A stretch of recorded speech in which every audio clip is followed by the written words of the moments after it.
Syria सुर्खियों में है और दुनिया खौफ में। इसकी वजह यह है कि जंग के बादल हैं कि छटते नहीं।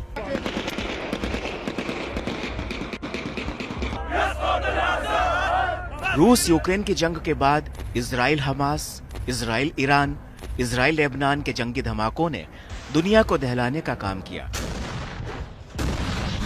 तो अब सीरिया नाम के देश ने सबको सरप्राइज कर दिया है। सीरिया में विद्रोहियों ने राजधानी दमिश्क पर कब्जा कर लिया है। विद्रोहियों ने राष्ट्रपति बशर अल असद की 24 साल पुरानी सत्ता को उखाड़ फेंका है। असद के तख्ता पलट के साथ ही सीरिया में अब एक नया नायक उभर कर सामने आया है, जिसे लोग सीरिया का सुल्तान कह रहे हैं। इस शख्स का नाम है अबू मोहम्मद अल जुलानी।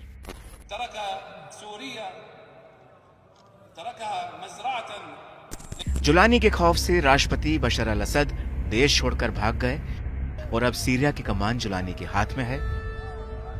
सीरिया में तख्ता पलट को अंजाम देने वाला अबू मोहम्मद अल जुलानी विद्रोही गुट HTS सीरिया का चीफ है।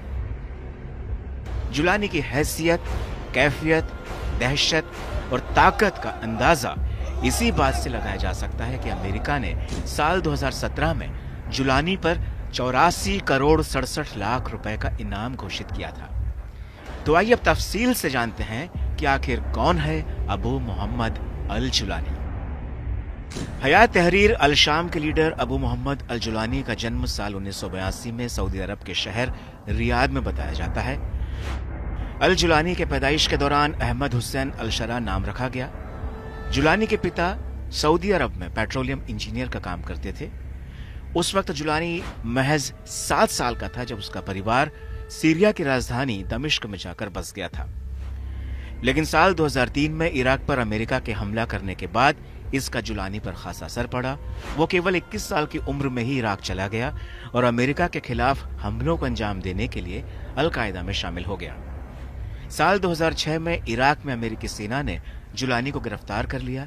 उसको 5 साल तक जेल में रखा गया क्योंकि जुलानी का नाम 2001 में अमेरिका में हुए 9/11 के हमलों में भी आया था, जिसके चलते उसे मोसुल से गिरफ्तार कर अमेरिकी जेल में रखा गया। जेल से रिहा होने के बाद जुलानी IS चीफ बगदादी का करीबी हो गया। बगदादी ने जुलानी को सीरिया में अल कायदा की शाखा अल नुसरा फ्रंट बनाने का काम सौंपा।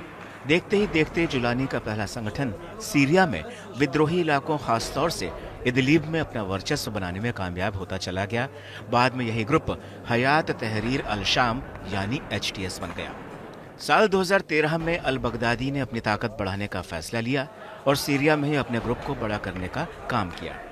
अप्रैल 2013 में अल बगदादी ने अचानक इस बात का ऐलान किया कि वो अल कायदा के साथ अपने सारे रिश्ते तोड़ रहा है और अपने संगठन का विस्तार अब सीरिया में ही करेगा। लेकिन अल जुलानी ने बगदादी के नए समूह ISL से जुड़ने से मना कर दिया और अपने रिश्ते उसने अल कायदा के साथ ही बरकरार रखे। साल 2014 में हालांकि अल जुलानी ने खुद को अल कायदा से भी अलग कर लिया क्योंकि उसका पूरा ध्यान सीरिया में अपने संगठन को मजबूत करने में लग गया।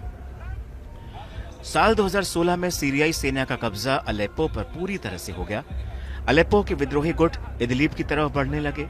उन हजारों लड़ाकों को अल जुलानी के अल नुसरा फ्रंट से जमीन और आसमान दोनों मिलने लगे।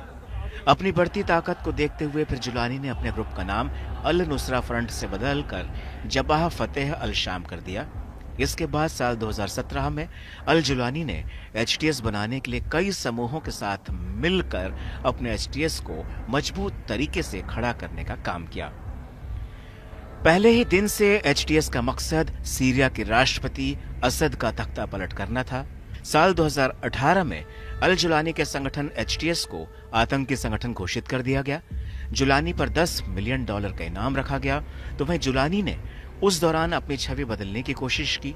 उसने एक इंटरव्यू में कहा कि उसका मकसद बेगुनाह लोगों की हत्या नहीं है। अल जुलानी ने जरकावी और बगदादी की पहचान से भी पीछा छुड़ाने की कोशिश की। उनसे खुद की तुलना से इनकार किया। जुलानी ने कहा कि वो सीरिया में ऐसी सरकार चाहता है जहां की जनता अपना नेता खुद तय करे। अब बड़ा सवाल यह है कि रूस ईरान के होते हुए सीरिया में जुलानी कितने वक्त तक बना रहेगा और क्या सीरिया की सूरत बदलने की नई जंग जुलानी जीत पाएगा?